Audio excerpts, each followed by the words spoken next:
Halo, assalamualaikum warahmatullahi wabarakatuh. Apa kabar semuanya? Mudah-mudahan dalam keadaan sehat walafiat. Oke, kali ini saya mau bahas soal tryout pedagogik seleksi P3K 2021. Ini untuk semua guru mapel ya. Oke, sebelumnya jangan lupa like, share, komen, dan subscribe.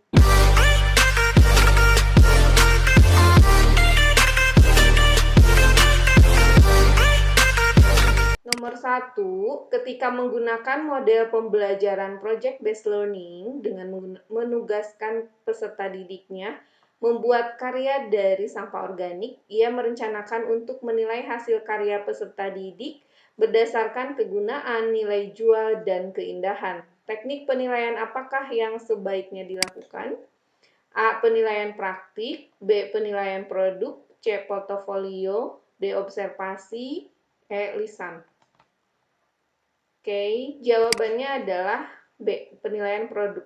Penilaian produk itu aspek yang dinilai menekankan pada kualitas produk, yaitu kegunaan, nilai jual, dan keindahan.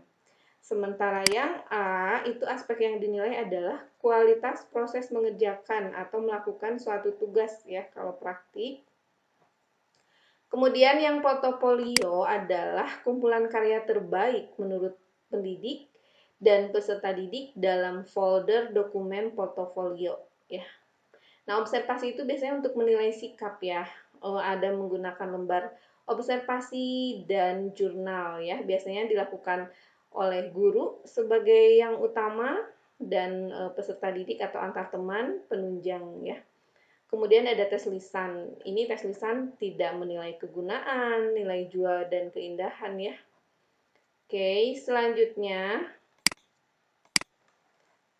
nomor 2, perumusan indikator merupakan penjabaran dari titik-titik. A. Tujuan pembelajaran umum, B. Kompetensi dasar, C. Standar kompetensi, D. Tujuan pembelajaran khusus. Oke, di sini jawabannya adalah kompetensi dasar ya. Di sini ketentuan perumusan indikator. Jadi indikator dirumuskan dari KD atau kompetensi dasar. 2. Menggunakan kata kerja operasional atau KKO yang dapat diukur. Nah, KKO-nya menurut biasanya taksonomi Bloom yang C1 sampai C6. Untuk ranah kognitif juga ada ranah sikap dan keterampilan ya, atau psikomotorik. Nah, di sini nomor 3 dirumuskan dalam kalimat yang simpel, jelas, dan mudah dipahami. 4. Tidak menggunakan kata yang bermakna ganda. 5. Hanya mengandung satu tindakan. 6. Memperhatikan karakteristik mata pelajaran, potensi, dan kebutuhan peserta didik, sekolah, masyarakat, dan lingkungan atau daerah. Ini di modul juga ada ya, yang modul pedagogik. Selanjutnya, soal nomor 3. Guru mengajar bidang studi kelas paralel. Karakteristik siswa masing-masing kelas sangat berbeda, termasuk irama belajarnya. Di akhir pembelajaran, guru mengadakan penilaian. Untuk menentukan kriteria kelulusan, beliau menggunakan kriteria yang berbeda antara kelas 1 dengan lainnya. Kasus tersebut menunjukkan menggunakan acuan penilaian titik-titik. A. Penilaian acuan kriteria, B. Penilaian otentik, C. Penilaian acuan norma, D. Penilaian ketuntasan minimal atau ketuntasan belajar minimal, E. Kriteria belajar tuntas. Jawabannya adalah yang C ya, penilaian acuan norma. Di sini kata kuncinya menggunakan kriteria yang berbeda antar kelas ya, antar kelas 1 dengan yang lainnya. Sementara untuk acuan kriteria dia menggunakan kriteria tertentu untuk semua siswa. Nah, sementara penilaian otentik itu mencakup ranah sikap, pengetahuan, dan keterampilan. Itu salah satu ciri kurikulum 2013 kan penilaiannya otentik ya. Nah, kalau yang D, kriteria ketuntasan minimal atau ketuntasan belajar minimal. Justru ini masuknya ke penilaian acuan kriteria. Ya, jadi kriterianya apa? KKM atau KBM ya. Dan E, kriteria belajar tuntas. Ini juga tidak mengacu pada perbedaan antar kelas ya. Untuk lebih jelasnya saya coba gambarkan melalui tabel. Nah, di sini ada penilaian acuan norma versus penilaian acuan kriteria atau penilaian acuan patokan. Kalau untuk penilaian acuan norma sendiri adalah membandingkan hasil belajar siswa terhadap siswa lain dalam kelompoknya. Nah, untuk penilaian acuan kriteria ini membandingkan hasil yang diperoleh siswa dengan sebuah patokan atau kriteria yang sudah ditetapkan, biasanya KKM. Nah, untuk materinya, materi penilaian disusun berdasarkan pada tujuan per semester dan per kelas ya untuk penilaian acuan norma ini. Sementara penilaian acuan kriteria, materi penilaian disusun berdasarkan pencapaian kompetensi tertentu.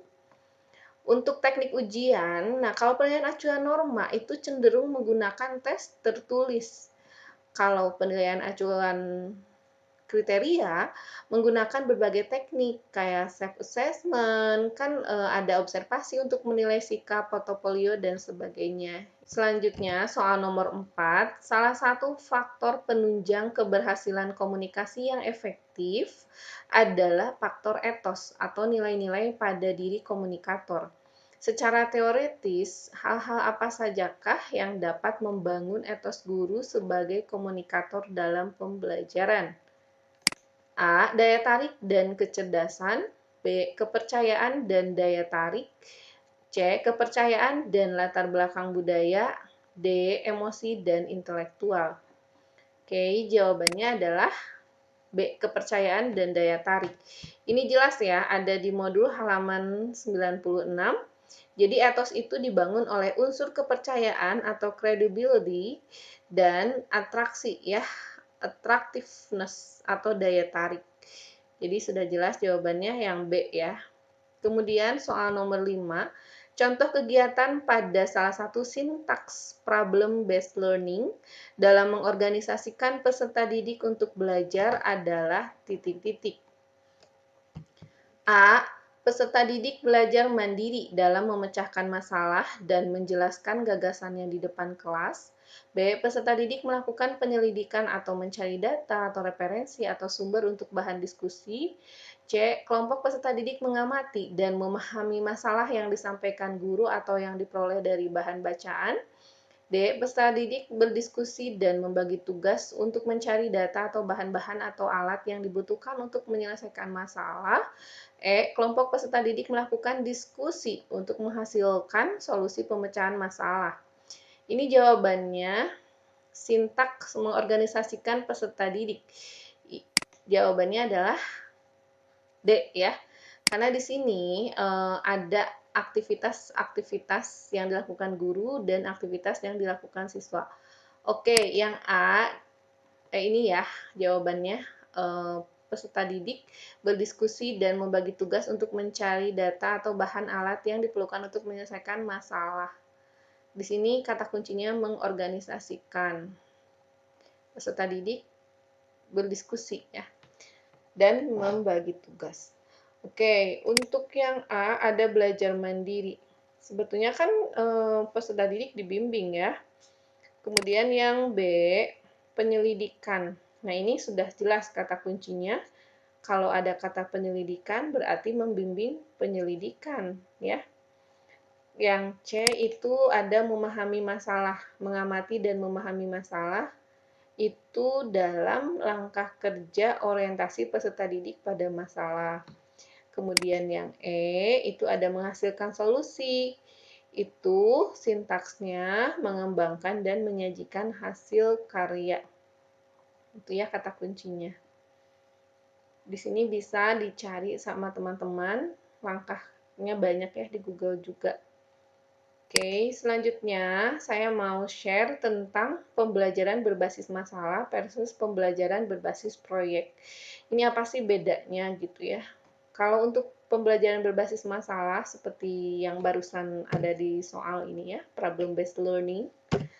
Nah, di sini pembelajaran dimulai dengan menghadapkan siswa pada masalah. Ini kata kuncinya ya, masalah nyata atau bisa juga masalahnya yang disimulasikan, misalnya lihat di TV atau di video gitu ya. Nah, kalau pembelajaran berbasis proyek dimulai dengan pertanyaan penuntun. Nah, Kemudian masalah dalam bingkai skenario atau format studi kasus ya kalau pembelajaran berbasis masalah. Kalau pembelajaran berbasis proyek sering menggunakan masalah real world atau fully authentic test. Jadi misalnya gini, di lingkungannya langsung gitu ya, mereka lihat atau yang mereka dengar dalam sehari-hari. Tapi kalau pembelajaran berbasis masalah bisa di-skenariokan, misalnya ini adegannya nyata tapi disimulasikan gitu bisa ya. Nah, kalau untuk pembelajaran berbasis masalah lebih sering dalam satu materi, walaupun bisa juga beberapa materi. Sementara pembelajaran berbasis project atau proyek mengintegrasikan berbagai materi dalam kurikulum. Misal tema bisa dari satu KD atau beberapa KD atau bahkan beberapa mapel. Nah, kalau pembelajaran berbasis masalah biasanya diselesaikan dalam waktu singkat, sementara pembelajaran berbasis proyek diselesaikan dalam waktu yang agak lama, bisa beberapa minggu sampai bulan. Oke, selanjutnya soal nomor 6. Dalam pembelajaran konstruktivisme, lebih menekankan pada pengembangan strategi berpikir siswa. Untuk itu, evaluasi yang paling tepat digunakan adalah evaluasi yang mengukur hal-hal berikut, kecuali titik-titik. Oke, A. Pengetahuan saja, B. Pengetahuan dan kinerja, C. Sikap dan kinerja, D. Sikap, pengetahuan, dan kinerja, E. Sikap dan pengetahuan. Nah, di sini jawabannya apa? Konstruktivisme. Ini kan yang diminta kecualinya ya. Jadi yang A.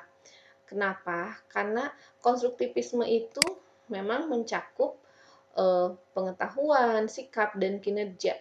Karena apa? Pendidikan kita kurikulum 2013 dilakukan melalui proses konstruktivisme di mana penilaian mencakup pengetahuan, sikap, dan kinerja atau keterampilan. Selanjutnya, soal nomor 7, Ibu Emma menjelaskan materi pelajaran kepada peserta didiknya dengan jelas, sehingga peserta didiknya mengerti apa yang disampaikan oleh Ibu Emma. Berdasarkan ilustrasi itu, berarti Ibu Emma sudah menerapkan strategi komunikasi dalam pembelajaran, yaitu titik-titik. A. Clarity, B. Humble, C. Audible, D. Respect. Jawabannya adalah C ya, audible. Di modul ada ya 5 hal untuk membangun komunikasi yang positif, yaitu 1. Respect. Itu kata kuncinya menghargai ya. Kemudian 2 ada empathy atau menempatkan diri. Kemudian 3 audible, kata kuncinya dapat didengarkan atau dimengerti ya, seperti di soal. Kemudian 4 ada clarity atau kejelasan, keterbukaan atau transparansi ya kata kuncinya. Kemudian ada 5 humble atau rendah hati, mau mendengar, mau menerima kritik, seperti itu. Disingkat menjadi rich ya, itu biar ingat. Oke, sampai sini yang bisa saya sampaikan. Mohon maaf apabila ada kesalahan. Wassalamualaikum warahmatullahi wabarakatuh.